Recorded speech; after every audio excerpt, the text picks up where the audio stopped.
We're going to speak about thematic money, or what we call Comunitarian Capitalism. What is this? Do you believe that society needs change? Do you? Don't you? We all do. You probably do too. Now, regenerating society takes two things, according to us. Number, we want in-depth changes. And to reach them, first of all, we need to look at the social structure of society and see what we can do about it. Money is very important, laws are very important, and people should control the whole process. People should control society. Now, in 1926, some ideas were germinating in the head of a friend of ours, Agusti Chalaux. And later, in 1984, he founded Bardina. And his ideas of the Comunitarian Capitalism went forth. And they are very interesting. I'd like to explain them to you. But in order to change society, we also need to see that people have the right behavior, because there's no point. People want to be good, let's say, but if society hasn't got the frame, the right frame, it will be very difficult for them to perform adequate, have an adequate behavior. But on the other side, if society is rightly structured, we have the best laws, but people always try to escape from them. We're going nowhere. So both things are necessary. And for people, we need education. And in order to provide education in human values, in 1996, Ineval Foundation was created. For a minute, let me speak about Ineval. It's human values, education in human values, first to children and youth, then of course to businessmen and labor, because we spend most of our time at work, and generally speaking, people at large. Ineval specializes in the application of human values to business environments. When we speak about human values, what do we mean? We mean truth, right action, inner peace, love, and non-violence. I'm sure these are dear to you. Don't you like them? Huh? Love. We all want love. And love has to be in society. Love has to permeate all of our actions. We know it, but somehow we forget it. And we deal with this. We prove the brain mechanisms that take us to forget love much too often. And we bring solutions to it. Time-proven solutions, actually. But truth, at personal level, sincerity, and transparency, if you're talking inside of a company, right action is honesty in business ethics, inner peace, balance, rationality. Who doesn't want to be rational? Who wants to be emotional about decisions? Love. Love is cordiality, solidarity. And non-violence, respect, ecology. So, all these values we teach to everybody, and teams become better teams, companies become more powerful as the ambient becomes more family-like inside the company. But today we are going to speak about the Centro de Estudis Joan Bardina, which, as I was telling you before, was created in 1984. And the name, it owes the name to Joan Bardina i Castellà. He was a man who was born in 1877, and he died in Valparaiso in 1950. And he was really an inspirer, and really changed the pedagogy, so the teaching schemes in Catalonia in his time. And in 1984, Agusti Chalaux decided to put forth his ideas using Joan Bardina's name, which has a great prestige in Catalonia. Let's see the main ideas. The original economy. Primitive society hunted in group, and the hunt belonged to the group. All ate from the hunt, no problem. 11,000 years ago, in the Neolithic age, agriculture appeared. And exchanges from agriculture, you have always the possibility of, at the time it arrives, you have a surplus food. So you can exchange the surplus food with somebody else. So trade started. But trade initially was among communities rather than individuals. What happened later on?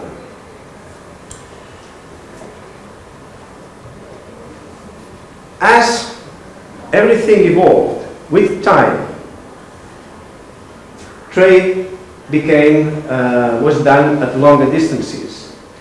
And if someone if I want to sell you, for instance, I'm going to sell you 4 animals, and I give them to someone else, and please take these 4 animals to Llorenç. As soon as Llorenç receives the merchandise, he sees only 3 animals, and he wonders. He thinks, oh, I think Jordi told me he was going to send me one day, he was going to send me 4 animals, but now only 3. But he doesn't know, Llorenç doesn't know. So you have to create what is called nowadays a bill of lading. Bill of lading should contain how many animals, or what is the merchandise, the nature of the merchandise, and who is sending it, and for whom it is. It's very simple. Now, this was done in primitive times with these spheres. As you can see, these are mud. This is done with mud, and they put stones inside. If I'm sending you, for instance, 4 cows, I would put 4 stones inside of the mud sphere, and I will put my seal on top, so that no one can change, no one can make another mud sphere with different coins inside, with different pebbles inside. So this transaction is represented completely by these bullae, as they were called, so spheres, bubbles, mud bubbles. About 8,000 years ago, somebody had the idea of saying, listen, instead of putting pebbles inside of a sphere, it would be easier if we put some mass on top of the mud, so we don't have to break it in order to read it. Even in the end, no longer you had a sphere, but you had simply a part of it, what is known as a tablet. So, a tablet with marks, that was the origin of writing. It was the first time writing appeared on Earth, and this was in Mesopotamia, the land between the 2 rivers. And it is interesting to see that a stone in Latin is calculus, so the calculi, and from this comes the word calculation. Calculation comes from putting stones inside a mud bubble. So, this currency, this tablet, was the first form of money that we know of. And it contained, as we have seen, the name of the seller, the name of the buyer, and the merchandise. And they were kept in banks. The banks with the temples there. It's a temple bank or a bank temple. And there is one in the Middle East that is known as the Red Temple and still keeps the transactions for 200 years of transactions. Can you imagine? From 3,400 before Christ until 3,200. I just hope that the Middle East wars have not affected this treasure. When they discovered this red temple, with all that, they thought, oh, we've got here a whole library. But there was no library, because all these are accounting records. It was really a bank. It's trying to find literature, you know, in the accounts of a bank. It's impossible. Later on, there was one king who had an idea. A brilliant idea on one side, because it accelerated trade.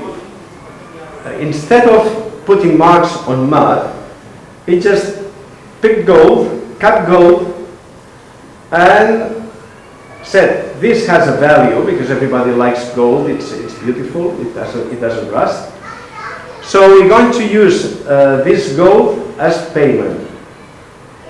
But this time it was anonymous, because you were paying a cow with a piece of gold which had an intrinsic value. It was not a representation of the transaction, now it had an intrinsic value. This was a very big change, which had actually disastrous consequences. Why? Because when money is anonymous, you can use it to corrupt. And this king used gold to buy some people inside the neighboring city. Those people opened the doors at night and let him go in, his army go in, so he conquered. So imperialism was born with anonymous currency. During the First World War, there was no more gold to finance the continuation of the war. At one time, gold was finished. And so governments decided that they would use paper money. And they started issuing receipts for gold in vast quantities in order to finance the armies. The problem was that the needs of the armies were very great. War could continue, unfortunately. But again, a very bad progress was progress, but a bad progress. And it was inflationary. And in 1971, President Nixon of the United States decided to completely separate paper money from the gold it represented. So it no longer was tender or a receipt for gold, but it became simply legal tender, something that could be used for paying debts and should be accepted by law, but its value was simply guaranteed by the power of the American economy and the American army, no doubt about it. At present, today, you all know it. Money is not even paper, it's become electronic transactions. It's just bytes that go from one place to another, from one computer to another. The problem is that bankers, little by little, become masters of the world. Every time richer and richer, and much more powerful than industry. Every day, this balance is turning into the favor of the banks and all financial institutions. And this is a process that is not good. It's not good. There is another thing that we should consider. Nothing new. You know that Marx discovered an anomaly. You have a product. In order to manufacture a product, you need parts, you need components, you need labor. When you take labor and components, finally you have a product, but for that you need machinery. Machinery has to be provided by a capitalist because it's expensive, so somebody has capital, provides the machines, provides a roof for the factory and all that. Then you sell the product, and you sell it with a profit. This profit, this added value, the logical thing would be split among all the people who have created it, that is, labor, capital. But under current laws, it is assigned exclusively to capital. And this would not be too big a problem if everybody was satisfied. But it creates a big imbalance between some people who become richer and richer and richer, and other people who become, unfortunately, poor. Big capitalists control the value of money, and thus they can further impoverish the masses through two mechanisms, inflation and speculation. Why do you think inflation impoverishes the masses? What would you say? Because if I've got money in my pocket, I'm not spending it, but the value of money goes down because of inflation. Actually, I'm having every day less money in my pocket, and I haven't spent nothing, not even €1, but every time I've got less. So inflation is one way of transferring money from your pocket, obviously, into somebody else's pocket. The other way is speculation. Speculation means altering the value of things by way of buying and selling in an adequate way, in a certain way. You know that if you start buying oil and stocking oil in vast quantities, the price of oil will go up. Then you start selling, the price of oil goes down. So this kind of you're playing with the value, with the price of oil. But you can do the same with money. You start stocking money, and it becomes dearer. It goes up. You can do that as long as there are different currencies in the world. You can do that with different currencies. You know that very well. Okay, so I'm not insisting. The action of this of social agents made the governments intervene in the planning of the economy. But they were not very good at it, actually. Especially, there was a big problem in Germany during the Weimar Republic. The economy, inflation was so high, so rampant, that everybody became poor, and the German people became very, very angry. And they requested that solutions be adopted to avoid that in the future. This led with time to the creation of what we know today as the central banks. The central bank will control the creation of money, the total volume of money in the economy. And it will do it in an approximate way, because with anonymous money, it's very difficult to know exactly which is the total monetary mass in the country. So nowadays, the state, the government, has less power because central banks are independent of governments. But private banks retain still the same power, because they create money by way of credit. As they grant the credit, money is created. This is, for instance, as an example, this is the Bank of Spain. The balance at the 31st of October 2007, you can see the amount of gold. They actually do have gold, and gold represents in Spain more or less 8% of the total amount of euros which are in circulation. So this is the coverage. But the Bank of Spain also has, as you can see here, it has foreign currency and other, let's say, active titles. In the whole, it's about 15% of the current coverage. So every euro has a backing, a real backing of about 15% of its value.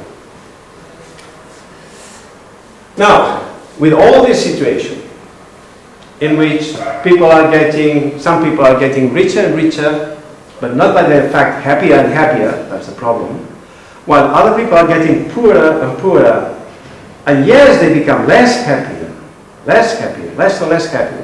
So this has to be solved.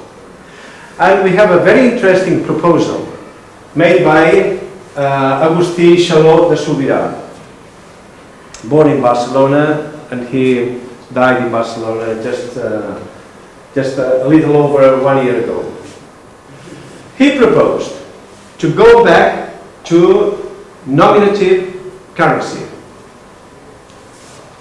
The anonymous paper currency must be replaced by a document that does the same function of those famous bullae, so those mud spheres. In that document, there should be the seller's name, the buyer's name, and the amount of the transaction, the nature and the amount of the transaction. Do you think this is awkward? Is this something new to you? No, it isn't actually. Because when you go and you try to buy an apartment, you don't just take the money, give paper money to somebody and say, hey, you give me the apartment, you go. No, what do you do? What do you do? You go there, you have to go to a notary. And what will the notary? Notary will write down your name, will write down the name of the other guy, so two people, the amount of the transaction, all details about, so in fact, we are seeing that this is exactly what Agusti Chalaux is proposing. What is the difference? The difference is that Agusti Chalaux is proposing it for absolutely every transaction. Not just for real estate, but for every transaction. And this has many, many advantages, as we will see. So, this new currency, which is not a new currency, can be denominated everything in euros if you want. But every transaction is done as with a credit card, that also your name is there and the shop's address and name is also there. So your debit, like with a credit card, your account is debited and the shop's account is credited. It's all very normal. What is important is that thanks to the internet, all these transactions can be done very easily. 50 years ago, when Agusti Chalaux first had this idea, it was a very difficult job because only if you have to do these things on paper, it's very cumbersome, very difficult to perform in a fluid way. But nowadays, with internet, with mobile phones, everything is very easy. So, every transaction, because we are doing it by computer, can be registered, and will be recorded, and it can be incorporated into the country's ledger, and we can know exactly what is the state of the economy.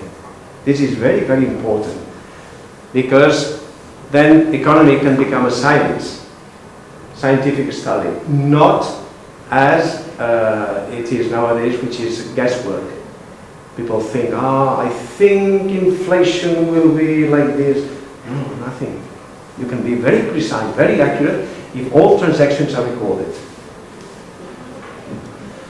And in his proposal, the role of the community of citizens is reinforced in several aspects. This is fundamental if we want that things are done with justice and with ethical principles. People have to be involved. Now, speaking about databases, because your identity is there, some people say, they are going to know everything about me. Well, of course they are going to know. Somebody is going to know everything about you. A computer is going to know about you, what you have done. But same as today. Are you sure that nobody knows what you buy? How much you're spending? At the end of the year, Government sends you already your declaration of income. They know everything. So they even say, listen, you only have to sign. Here's what you have done. So we are already there. They know everything about us. The problem is that we don't know anything about them. Who is them? Exactly what is government doing? Exactly what are banks doing? We only know a few things, but we don't know the real thing. So the big change is that justice would have all necessary data when a problem arises.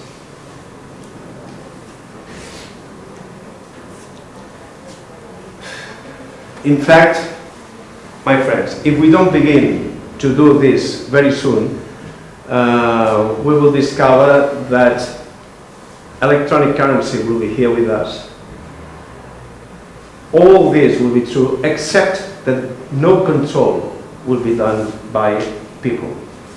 And citizens, the community, has a right to intervene and to control this whole process. This is what we propose today. What are the advantages of the nominal money for the citizen? What do you think? What could be the advantages? There are not just a few, there are many, many big advantages. Just look. First, no corruption. Why? Because it's impossible. When you want to corrupt somebody, you're not going to use your credit card, are you? You're going to use just money. And you're going to give it so that nobody sees it. No arms trade, no illicit arms trade. So, no terrorism. Many dangers disappear for the common citizen. No drug traffic and the mafias. All this is done just with paper money today. Citizen security, theft becomes impossible. Reduction of crime rate, because you can't buy any murders. And it's very difficult, terrorism, because no money, no weapons. What do you want to do? No terrorism. And also, a new and very important concept, basic rent. Basic rent, social salary. So you can choose the job you want. We're going to see in a minute what is a basic rent and why it is very, very possible. And then finally, you have privacy of your data, of your personal data. Something that nowadays it's not really the case. Because now when you give, Yahoo, Microsoft, your bank, government, everybody knows your data. But in our proposed system, this only justice would have access to your data if there are problems. Advantages for the economy and society at large. Also many advantages, look at them. Exact planning of the Leontief tables. We're going to explain what it is. Community control over the economy. Uniform prosperity thanks to the social wage or basic rent that we are talking about right now. And to the absence of corrupt distortions. Distribution among population of the social capitals, which now are captured by the oligarchs. Justice gains access to the full data of criminal people. So these are just a few to mention them. Well, what are the Leontief tables we are mentioning? We were saying that we can control the complete economy. And this is done with these tables invented by Vasily Leontief. And they contain, on one side, the origin of resources, and on the other side, where these resources have been applied, so the products. And by doing this matrix, you can know with a very, very high accuracy the economy of a country. This they tried to do in the Soviet Union.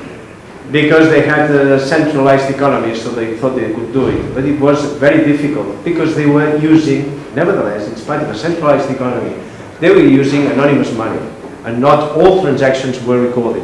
So in Soviet Union, for the worst plans, Leontiev tables were still approximate, not exact. And this was one of the reasons why Soviet economy was very difficult to handle, and it didn't succeed completely.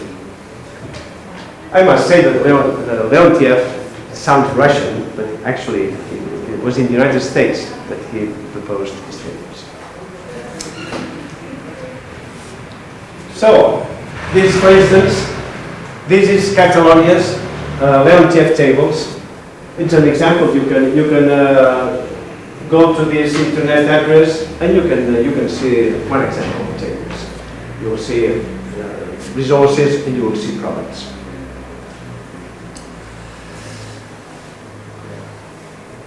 Often people ask me, but a basic rent, so social salary, what's the point? You should get money if you work. If you don't work, why money? Well, I'll tell you why. It's very simple. Would you agree that factories nowadays become more and more automatic? Would you agree that even services are becoming automated? Every time there are less people in shops. So, machines go on replacing men in production and services. Now, what's the limit of this process? Let's imagine, for the sake of thought, that we go to the limit. Factories are completely automated. All robots manufacturing. No more people. Who's going to buy those products, the products of the factory? Because if workers don't work, they have no money. They can't buy products. Factory closes. So we reach an impossible situation. At that point, it will be necessary to give money, freely give money to workers so that they can buy the products. So we have reached the concept, the necessity of a social salary. The other question is, how are we going to pay this social salary? But there is also an answer, and it's very simple. First, let me tell you that this social wage, or this negative tax, was first proposed by Bismarck, you know, the Iron Chancellor of Germany in the second half of 19th century. But then later, Maurice Allais was a French economist, and he worked very much to prove that this social rent was possible. And this was already in the second half of the 20th century, so 100 years later. And his work was so important and so well done that he was awarded the Nobel Prize for Economy in 1988. One should see that in fact it's not the factory owner will simply pay tax like everybody else will be paying tax on all transactions. So the process is very smooth. It's a very simple process, a very painless process. What is the justification, the moral justification for levying a tax on all transactions, even to a factory man, for using resources that he may think that he shouldn't pay? But he should pay, because we are using many things. A car manufacturer uses 4 wheels. Okay, he buys the tires, he will buy the iron, he will buy everything. But where did he buy the idea of using a wheel? This is social thing. We all use wheels. Wheel dates from thousands of years ago. Yes, but he's using it for the factory, and it belongs to society. The idea belongs to society. The same as a road, the same as everything that is due to the education of people. He is paying the time of workers. He's paying for the time. He's not really paying for all the accumulated knowledge that worker has and has acquired thanks to what his parents learned and everything, and so the whole society learned, and all this knowledge has to be paid somehow. So this can be levied via a tax. And in this way, it is quite fair that the factory repays society for what it gets from it. The advantage, the big advantage, is that by paying it, the factory is benefiting itself, because people will be able to buy more products. Origin of funds for this basic grant.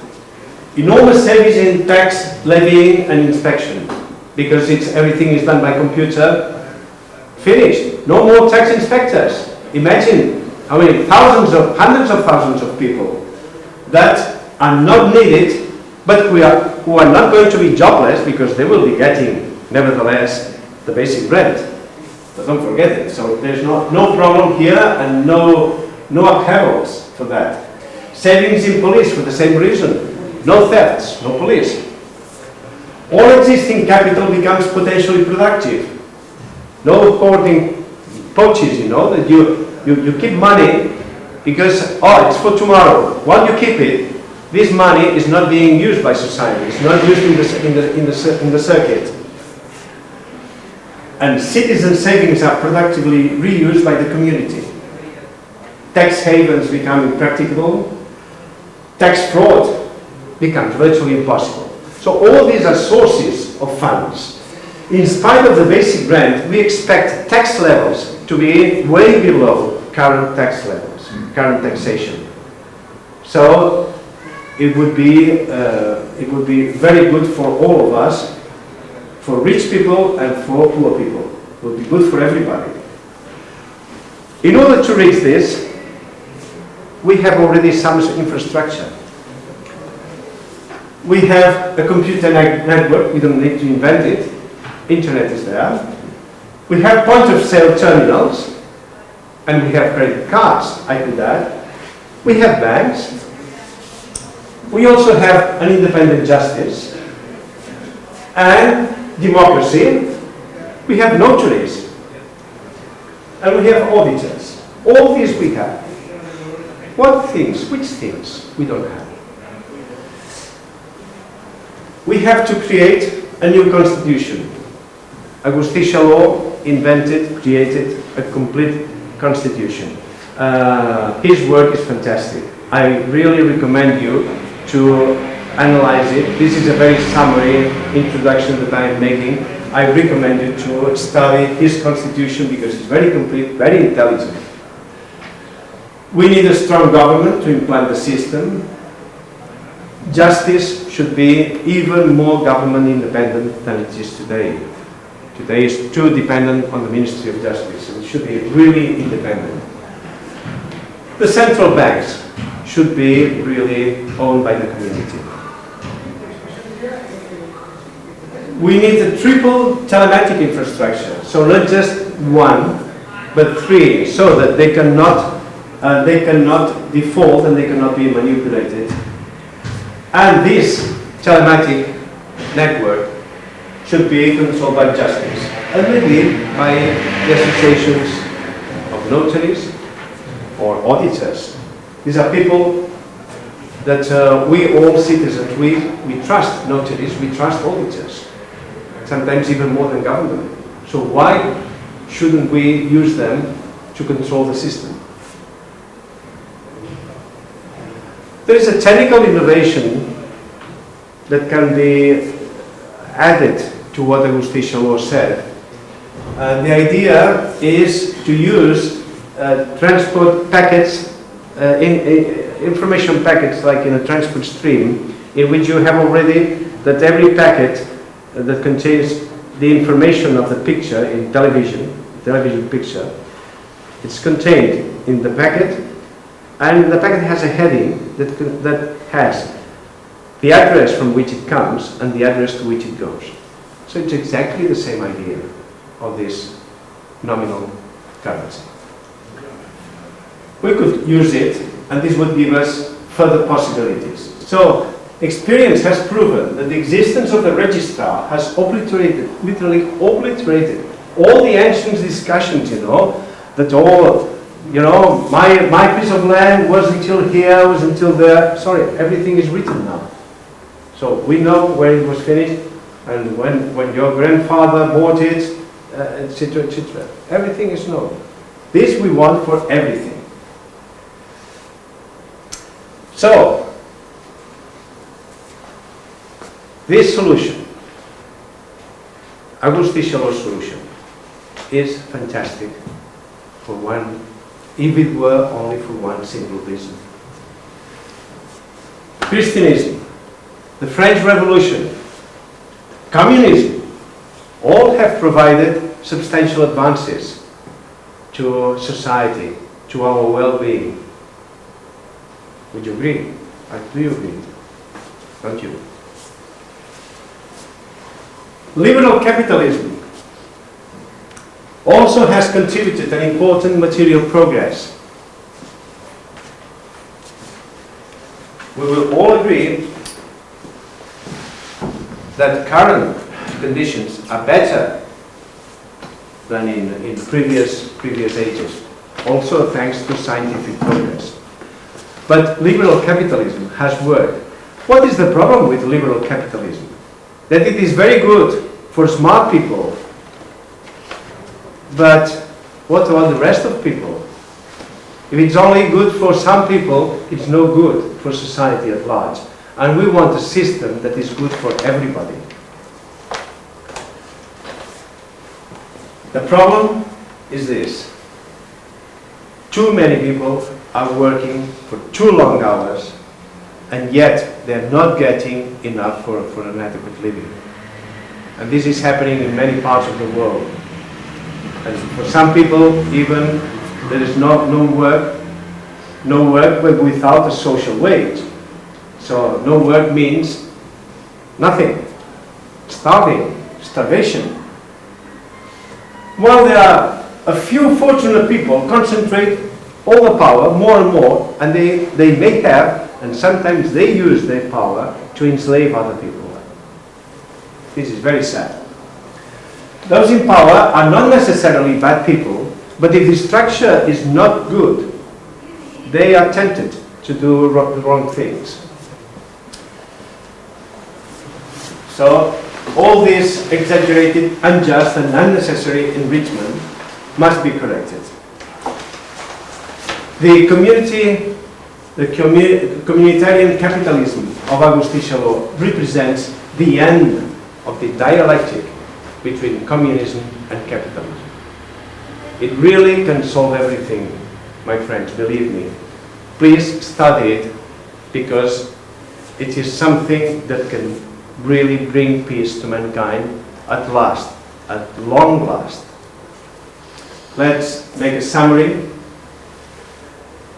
We want to extend documental traceability to all transactions, not only to those of the property or real estate registrar, under public control by the community, with the purpose of pacifying society, to guarantee the ethical value of expenses and investments, to scientifically regulate the economy, and to provide a basic rent to everybody, absolutely everybody on this planet. If you want to learn more, you can visit our websites. There is bardina.org. You can put the www in front of it, or without it, it will work the same. You will find all the works of Agusti Chalaux. Very extensive bibliography. I recommend it. And also a movie, and also another movie that we are preparing that is not yet there, but will soon be there. And also you have ineval.org, human values and business, all these concerned with this. These are the front pages of Bardina and Ineval. So thank you very much for your attention, and let's hope that mankind will be strong enough to carry forward such a big project and such a final, definitive project to bring happiness to everyone.